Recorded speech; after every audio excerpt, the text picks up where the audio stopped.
ঘন কালো চুল পেতে জবা ফুলের যে অবদান আছে সেটা কম বেশি আমরা সবাই জানি, কিন্তু জবা পাতার মধ্যেও যে এতটা গুণাগুণ আছে সেটা কি আমরা জানি? হ্যাঁ বন্ধুরা, ঠিকই শুনছেন।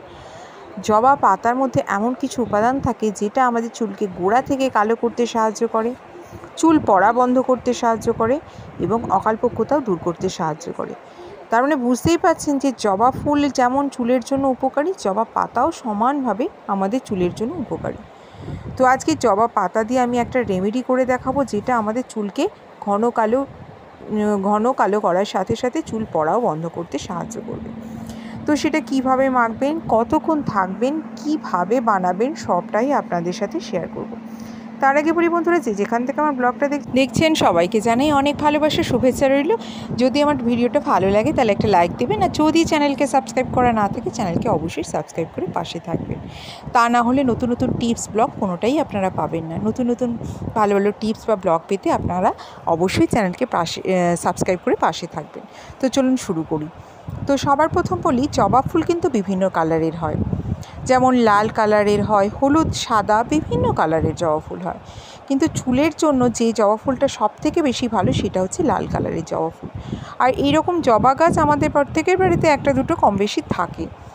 সেই জন্য এই লাল জবা ফুল যদি নাও থাকে একটা করে বসানোর চেষ্টা করবেন, তাহলে কিন্তু এই সমস্ত রেমেডিগুলো করার জন্য খুব উপকারী হবে। তো আজকের আমি লাল জবা দিয়ে দেখাচ্ছি না, আমি আজকের জবা পাতা দিয়ে দেখাচ্ছি। আপনারা এই রেমেডিটা জবা পাতার পরিবর্তে ফুল দিয়েও করতে পারেন। যদি দেখেন অনেকটা পরিমাণে ফুল আছে, সেক্ষেত্রে আপনারা এই পাতার পরিবর্তে ফুলও ইউজ করতে পারেন, সেটাও খুব ভালো দেবে।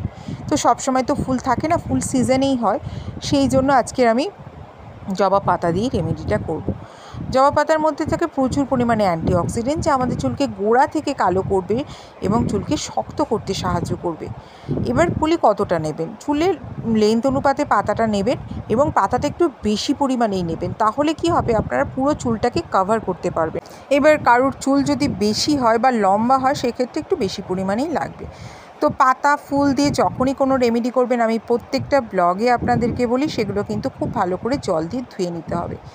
জল দিয়ে ধুয়ে নিতে হবে কেন? পাতার মধ্যে অনেক সময় ছোটো ছোটো পোকামাকড় থাকে বা কাদা ধুলো নোংরা থাকে, সেই জন্য এগুলোকে খুব ভালো করে জল দিয়ে ধুয়ে নিলাম। এবার দেখুন, একটা মিক্সির বাটি নিয়ে নিয়েছি, আর এই যে জবা পাতাগুলো, এই ডাঁটিগুলো কিন্তু আমি ছাড়িয়ে নিয়েছি। এই ডাঁটিগুলোর কোনো কাজ নেই, এই ডাঁটিগুলোকে এরকমভাবে ছাড়িয়ে নেবেন, কারণ এগুলো মিক্সির বাটিতে দিলে খুব ভালো পেস্ট হবে না, দানা দানা থেকে যাবে। তো আমি এগুলোকে দিয়ে দিলাম, যতটা পরিমাণ আর কি নেবেন। এবার ডালগুলোকে ছাড়িয়ে নিয়েছি। এবার যেটা করতে হবে, দেখুন, এটার সাথে আপনারা অ্যালোভেরা জেলও ইউজ করতে পারেন। আমি আজকের এখানে শুধু পাতা তো ঘোরাতে গেলে অসুবিধা হয়, সেই জন্য আমি এখানে রাইস ওয়াটার ইউজ করছি। রাইস ওয়াটার মোটামুটি সবাই কম বেশি জানেন, যেটা চাল ধোয়া জল। চালকে ভাত তৈরি হওয়ার আগে আধ ঘন্টা আগে যে ভিজিয়ে রেখে দিই, জল প্রথমে একবার দুবার ভিজিয়ে নিয়ে তারপরে যে ভিজিয়ে রেখে দিই, সেই জলটা আমি খুব বেশি না, 1 থেকে 2 চামচের মতো দিয়েছি, তাতে পেস্টটা ভালো হবে।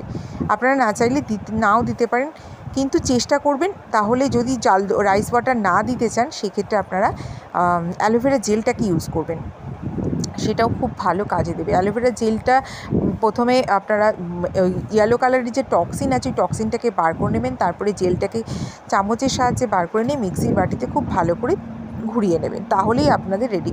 আর এটা আমি খুব পাতলা করিনি, এই কারণেই করিনি, মাখলে কিন্তু যাতে মাথা থেকে গড়িয়ে গড়িয়ে না পড়ে, তাতে খুব অসুবিধাও হয়। আমরা তো মাথায় মেখে অনেকক্ষণ কাজকর্ম করি, আর এটা মেখে মোটামুটি রাখতেও হবে প্রায় 1 ঘন্টার মতো, এর থেকে বেশি রাখলেও কোনো অসুবিধা নেই। তো কীভাবে মাখবেন? সারা মাথায়, আপনারা যদি মাথায় তেলও লাগানো থাকে সেক্ষেত্রেও কোনো অসুবিধা হবে না। আমার মাথায় আজকে তেল নেই, তো সারা মাথায় স্ক্যাল্প থেকে লেন্থ পর্যন্ত সারা মাথায় লাগিয়ে নিতে হবে।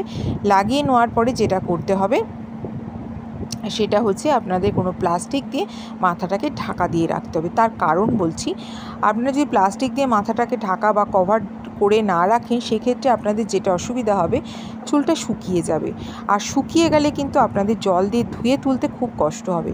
সেই জন্য এখন যেহেতু গরমকাল, একটুতেই মাথা কিন্তু তাড়াতাড়ি শুকিয়ে যায়। আপনারা সারা মাথায় লাগিয়ে নিলেন, লাগিয়ে নিয়ে কোনো প্লাস্টিক বা শাওয়ার ক্যাপ মাথায় যদি লাগিয়ে রেখে দেন, ঘণ্টাখানেক 1 ঘন্টা তো আপনাদের মিনিমাম রাখতেই হবে। যদি এর থেকেও বেশি রাখেন তাহলে কোনো অসুবিধা নেই। আর এবার শাওয়ার ক্যাপ দিয়ে যদি মাথাটা ঢাকা দেওয়া থাকে, যখন আপনারা মাথাটা ধোবেন দেখবেন মাথাটা পুরো ভিজে রয়েছে। আপনাদের এক্সট্রা করে মানে শুকিয়ে গেলে যে অনেকক্ষণ দিয়ে জল দিয়ে ভালো করে ধুয়ে তুলতে হবে সেই ব্যাপারটা কিন্তু আপনাদের থাকবে না, সেই জন্যই বললাম। এবার বলি সারা মাথায় লাগানোর পরে আপনারা কি করবেন। সারা মাথায় লাগানোর পরে প্লাস্টিক ক্যাপ দিয়ে প্রথমে মাথাটাকে ঢেকে রাখবেন, তারপরে মাথাটাকে ধোবেন। মাথা ধোয়ার প্রসেসটাও আমি আপনাদেরকে বলছি। প্রথমেই শ্যাম্পু দেবেন না, এটা অলরেডি একটা শ্যাম্পুর মতোই কাজ করবে। যখন চুলকে ধোবেন পুরো জল দিয়ে ভালো করে মাথাটাকে ধুয়ে নেবেন। মাথার মধ্যে যত পাতার যে ছোটো ছোটো গ্র্যানিউলস কণা যেগুলো আছে সেগুলো সব প্রথমে বেরিয়ে যাবে। বেরিয়ে যাওয়ার পরেও দেখবেন ছোটো ছোটো মাথায় পাতার কণা রয়েছে, ভয় পাবেন না। এটা কিন্তু মাথায় যখন শুকিয়ে যাবে চিরুনি দিয়ে যখন আঁচড়াবেন তখন দেখবেন অটোমেটিক ওগুলো ঝরে ঝরে পড়ে যাচ্ছে। খুব ভালো রেজাল্ট পেতে সপ্তাহে 1 দিন অথবা 2 দিন ইউজ করুন। তাহলে বন্ধুরা এখানেই শেষ করছি। কেমন হয়েছে অবশ্যই জানাবেন। সবাই খুব ভালো থাকুন, সুস্থ থাকুন, সাবধানে থাকুন। কালকে দেখা হচ্ছে নতুন কোনো টিপস বা ব্লগের সাথে। ততক্ষণ সবাইকে শুভরাত্রি, টাটা, বাই বাই।